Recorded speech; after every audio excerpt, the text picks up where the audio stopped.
Welcome to Talk Tickers. So, Today you're joining us for a deep dive into ON2 Innovation's first quarter 2025 earnings call. yeah, we've been through the call, looked at the numbers. And the commentary will pull out the key bits for you investors.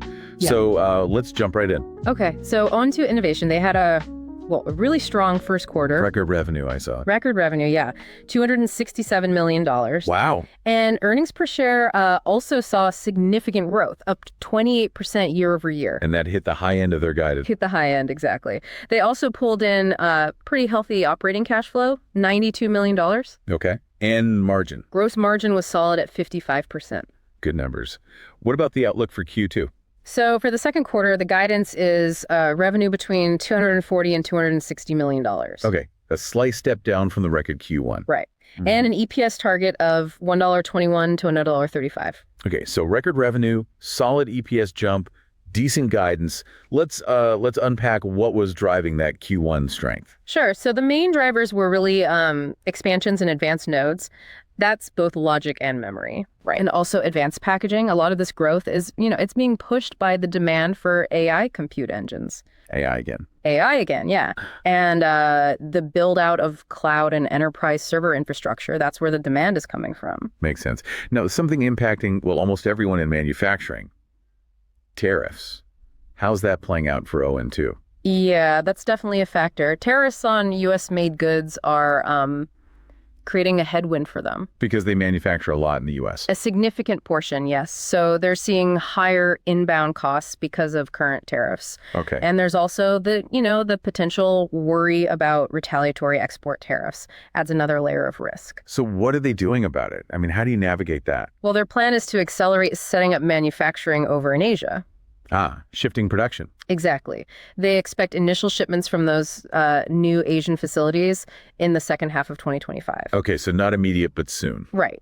And the goal is by early 2026 to have roughly half, about 50% of their total production volume coming from Asia. And the bottom line impact? Margins. They expect this move to start improving margins, but that's projected for the second half of 2026. Takes time to, get everything up and running efficiently. Got it. A strategic shift then. Okay, let's dig back into those revenue drivers. Advanced nodes, you said, were particularly strong. Oh, absolutely. I mean, revenue there jumped 96% compared to Q4. 96%. Yeah. It's now making up 35% of their total revenue. What's behind that huge jump? It's really a couple of things. First, there's just more capital intensity, more spending needed for process control, for gate all around. The new transistor tech. Right, that cutting edge stuff. And for advanced memory, too, gate all around is complex, needs really precise measurement. Okay, and the second factor? Their optical metrology suite, products like Iris Films and Impulse 5, they're seeing really strong adoption there. And their Atlas OCD metrology tool, that almost broke its own record from way back in Q1 2022. Shows how critical that measurement is. So incredible momentum.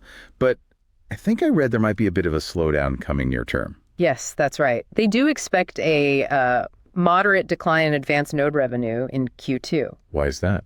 It seems mainly down to customer timing, specifically timing of investments in that gate all-around technology. Okay. But they expect those investments to pick back up in the second half of the year. And memory spending, NAND, DRAM. That's projected to stay pretty steady for now. Yep. And actually, get this, the revenue from their Iris Films and integrated metrology families together is expected to be more than their entire 2024 revenue from those lines just by the end of this quarter, Q2 2025. Oh, that's rapid growth for those specific products. It really is. Looking a bit further out, though, they are flagging a, quote, meaningful pause in memory spending for Q3. Okay, the third quarter. Yeah, they think Q3 will likely be the low point for their overall revenue this year, but then growth should resume in Q4. Okay, so some expected bumps, but the underlying trend in advanced nodes seems quite strong. Let's switch gears to specialty devices and advanced packaging. The picture there was a bit different, wasn't it? It was. Revenue there actually decreased by 24% from that record fourth quarter. Down 24%. That's quite a swing. It is. And that segment is now 48% of their total revenue. There are some specific challenges happening in advanced packaging, especially AI packaging. Like what?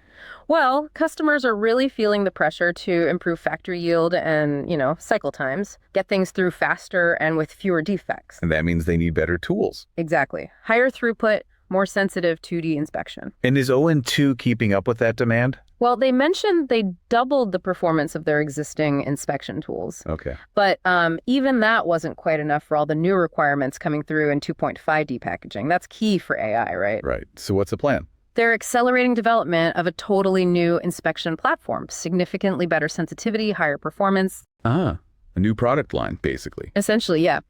They're starting wafer demos this quarter. Evaluation units should ship later this year. Interesting. And what's really fascinating is they think this new tech might also open doors for them in the front-end macro inspection market. A whole new market segment for them. Potentially, yeah. A place they haven't really played before. But near term, for Q2, that segment is still expected to decline slightly. A slight decline, yes. Partly because they're up against tough comparisons from last year, especially in advanced packaging. Right. And there's also some impact from tool slot allocations. Seems to be hitting AI packaging, especially 2.5D, negatively right now. Bottlenecks elsewhere in the supply chain, maybe? Could be. But on the plus side, HBM makers, high bandwidth memory, they're gearing up for higher memory content and the switch to HBM4 next year. So that's driving demand for new tools. Okay, so challenges, but also opportunities and new tech coming.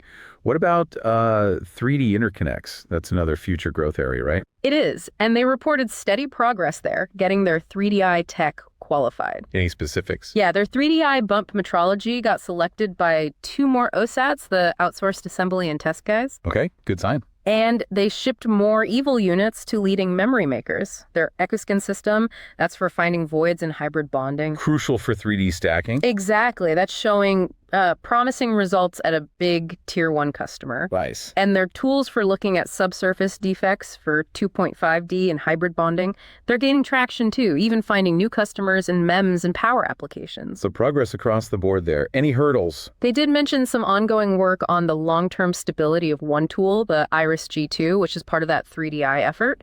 But overall, the capability and performance picture looks positive. And even further out, lithography. Anything new there? They're seeing significant interest in wide-field high-res optics, also panel packaging and glass substrates. Next-gen packaging stuff. Right. Their HR stepper tool is aimed right at those applications.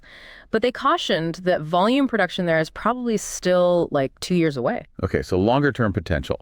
Taking all this together then, how do they see themselves performing relative to the whole semiconductor equipment market this year? Well, initially they were aiming to outperform the WFE market wafer fab equipment. Right. But now their current outlook is that their performance will probably be more in line with the overall market growth for the full year. Okay. Tempering expectations slightly relative to the market, but still growing with it. A lot going on there. Definitely. So for investors listening in, trying to piece this all together, what are the main takeaways you see from this call? Well, first, that really strong growth in advanced nodes, it just highlights the ongoing heavy investment in leading-edge logic and memory, which you need for AI, for high-performance computing. That's not slowing down fundamentally. Right. The core driver is still there. Exactly. Second, the whole tariff situation and their move to Asia, it shows they're being proactive, thinking about supply chain resilience, cost competitiveness long-term. But investors need patience there. The margin benefits aren't immediate, more like late 2026. Okay, noted. What else? The challenges in 2.5D packaging inspection, that and their response with this new platform, it really underscores how fast things are moving in advanced packaging for AI. And the potential new market. And that potential new market in front-end inspection. That could be quite significant if it pans out. Okay. Also, that expected dip in memory spending in Q3. It seems like a, typical cyclical thing for the memory market, but definitely something to watch if you track that sector. Good point. And finally, I'd say their progress in 3DI and the R&D and litho, it signals they are focused on positioning themselves for those future growth waves in advanced packaging. They're not just focusing on today. Okay, that's a great summary. Now, let's move to our This Is Not Financial Advice segment. Time to brainstorm some, let's call them outrageous but plausible trade ideas based purely on what we've discussed. All right. Disclaimer up front. This is purely hypothetical, not actual financial advice, just thinking out loud. Absolutely. What's idea number 1? Okay, so Thinking about those margin improvements expected in late 2026 from the Asia manufacturing shift, Yeah. and adding in the potential upside from that new front-end inspection platform, they themselves said that market's potentially as big as packaging. Right. You could hypothetically consider a long position in ON2 innovation, but with a longer time horizon. Thinking out towards late 2026. Using the near-term noise as an entry point. Exactly. The tariff headwinds, that Q3 memory dip, those might offer opportunities for patient investors to get in, assuming the long-term story holds. Again, hypothetical. Interesting long-term angle. Got another one for us, maybe a bit more complex. How about this?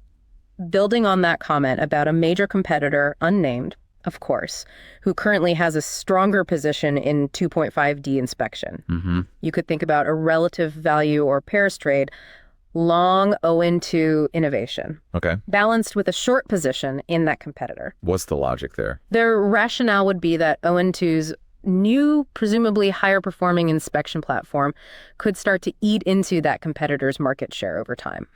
Playing the market share shift. Right. And meanwhile, ON2 also gets the potential kicker from entering that front-end inspection market. So you're betting on ON2 gaining ground relative to that specific competitor. More aggressive, definitely plays on the competitive dynamics. Yeah. And again, huge disclaimer, not financial advice, just an idea sparked by the call commentary. Some really intriguing possibilities there, food for thought. Okay, that wraps up our deep dive into the ON2 Innovation first quarter earnings call. We covered the numbers, the strategy shifts around tariffs and manufacturing. The tech developments in advanced nodes, packaging, 3DI, litho. Yeah, and the outlook. Absolutely. Yeah. Remember, everyone, always do your own thorough research before making any investment decisions. This is just our analysis of the call. We'd love to hear what you think, though. Yeah. What were your key takeaways? Did anything surprise you? Join the conversation online. Let us know your insights. We always appreciate hearing from you. And be sure to tune in next time as Talk Tickers drills down into another crucial earnings call, bringing you the information that matters.